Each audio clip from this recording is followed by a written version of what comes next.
Hi, everybody, from Mrs. Lorenz and Lucy.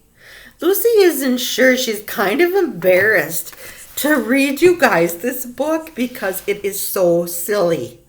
It's from Hank and Mercer, so you know they can be silly too, especially that Hank. Walter, the farting dog, banned from the beach.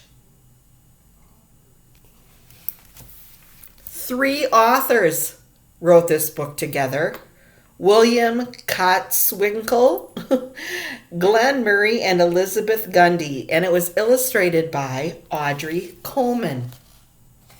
The dedication page says it's for everyone who's ever felt misjudged or misunderstood. Mr. and Mrs. Crab were having a ton of fun. There was sand and sea and sunshine every day. There was swimming and snorkeling and parasailing and lots of staff to boss around. "You there," said Mrs. Crab to the pool attendant.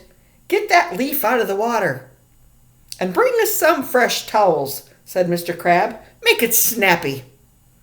"If only that dog weren't ruining my view," said Mrs. Crab.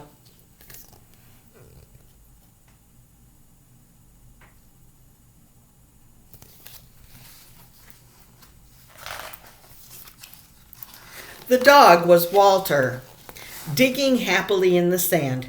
You never know where an old bone might be hiding. He detected something under the sand and dug more frantically. "Treasure! A bone! And it's a big one!" He strained to tug it free and let out an enormous fart.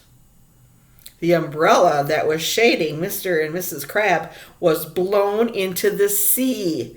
They watched aghast as it was carried away by the undertow.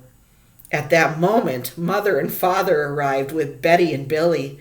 Mr. Crab stomped over to Father. "Is that your dog?" "Yes," admitted Father. "He's our Walter." "He shouldn't be allowed on the beach," shouted Mr. Crab. "He blew away our umbrella." It couldn't have been Walter. It was probably the sea breeze. "The sea breeze doesn't smell like that," said Mrs. Crab. You see it okay?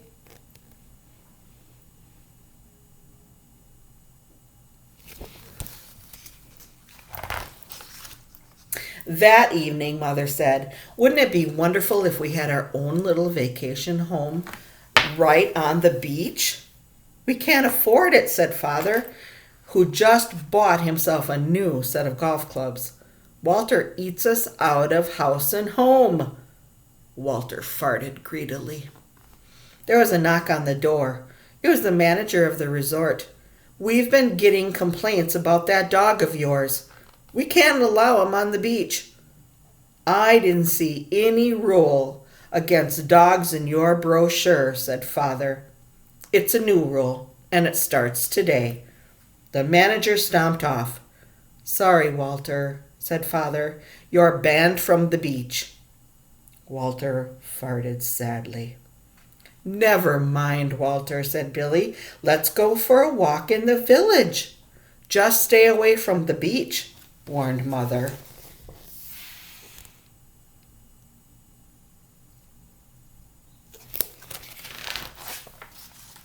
In the quaint little village, lights twinkled in the trees. Everyone was enjoying the gentle breeze and the sweet smells of tropical nights. Walter was enjoying himself too. Travel broadens a dog's mind, he thought, farting philosophically. The Crabs were sitting nearby at a sidewalk cafe, complaining about their key lime pie. Mrs. Crab counted the problems on her fingers. "It's not big enough. It's not green enough. It's not sweet enough. Or maybe it's too sweet," said Mr. Crab, smacking his lips. A pelican flapped its wings at Walter, and Walter farted in alarm. The power of Walter's fart blew the meringue off Mr. Crab's pie. It landed in his face and made an awful mess. The crabs glared at Walter. "That dog is ruining our vacation."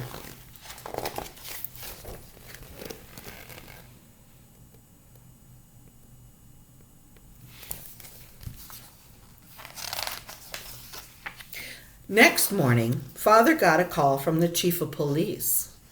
"I had serious complaints about your dog," said the chief. "I'm afraid we can't allow him on our streets." Father hung up. "Sorry, Walter. You're banned from the village." "But where can Walter go now?" asked Billy. "He's grounded," said Father. "He stays inside." "That's not a very nice vacation for Walter," said Betty. Walter farted. "Need I say more?" said Father. When everyone went out to have fun, Walter stayed inside with his nose pressed up against the window.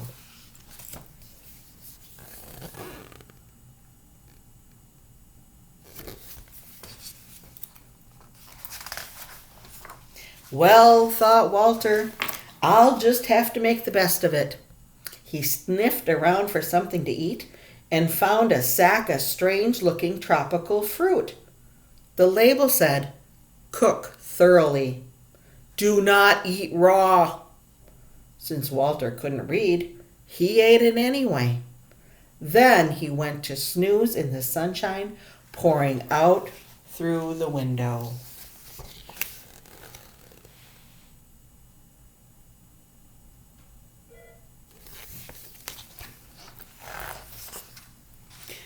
Betty and Billy were building a sandcastle on the beach. "Look," said Betty, pointing out to sea. "How did that island get there? It wasn't there before." "It must have been underwater," said Billy.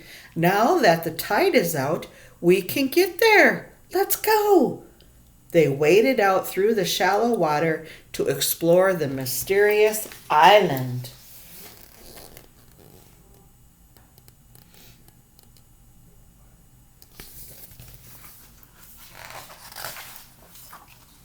"This is the sort of place where you can find buried treasure," said Billy, beginning to dig. Suddenly, something shiny glittered in the sunlight. "I knew it!" yelled Billy, holding up a nickel. "We're rich!" yelled Betty. Mr. Crab sat up under his new beach umbrella. Those nasty children seemed to have found something. The crabs waded out to the little island. "Let me help you," said Mr. Crab, pushing Billy aside. Mr. Crab found a rusty old key and waved it triumphantly. "I have a feeling that this will unlock something very important," he said.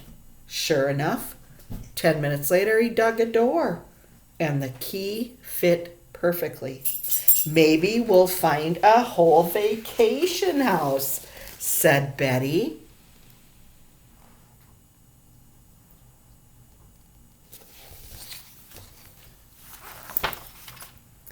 Though they dug for hours, they didn't find anything else, and they didn't notice that their island was shrinking.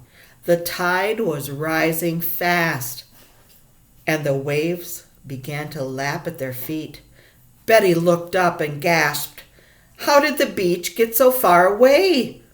"It's the tide," cried Billy. "We're marooned." "Out of my way!" shouted Mr. Crab and leaped into the water. Mrs. Crab dove in after him, followed by Betty and Billy.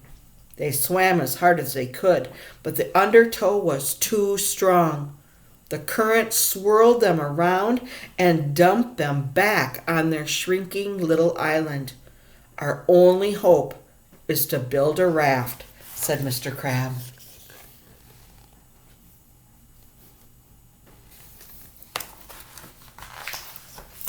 Walter woke up from his nap with a bad feeling. Betty and Billy must be in trouble. Walter's stomach was rumbling like a volcano from the tropical fruit that should have been thoroughly cooked. But he ignored it and raced to the screen door. Locked. He stepped back and charged, bursting through the screen and leaving a Walter-shaped hole in the door.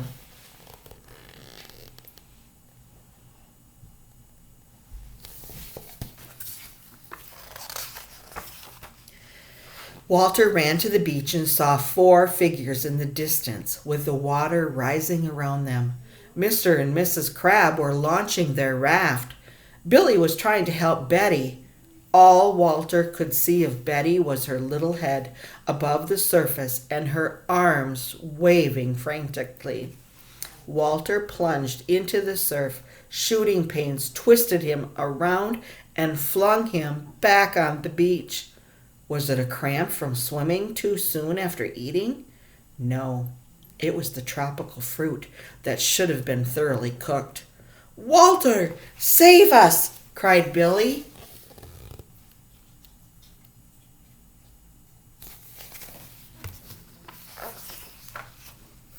Walter struggled to rise, but the gases produced by the tropical fruit that should have been thoroughly cooked chose this moment to erupt with a terrible force. The tropical fruit fart produced a boom that was heard along the coast for miles. Coconuts blew off the trees, and the crabs, clutching their new umbrella, were blown all the way to the Sandwich Islands. The waves parted around the little island where Betty and Billy were stranded. Layer upon layer of sand and shells were pushed aside, leaving a pathway across the ocean floor.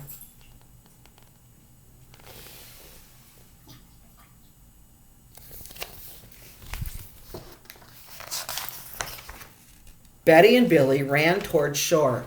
Halfway there, Billy tripped on something jutting from the ocean floor. Walter raced out to help him. "It's a treasure chest," cried Billy. "Bones," thought Walter, and grabbed a handle in his teeth. He dragged the chest to the beach. Betty and Billy pried it open.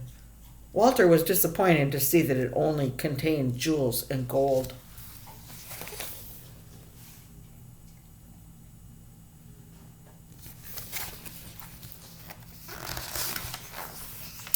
With the money from the treasure, Mother and Father bought the vacation home of their dreams. There was sunshine every day. There was golf and snorkeling and parasailing on the gentle sea breezes. Experts said it was the most important treasure uncovered in a century. But Betty and Billy disagreed. "Walter," they said, "you're the greatest treasure of all."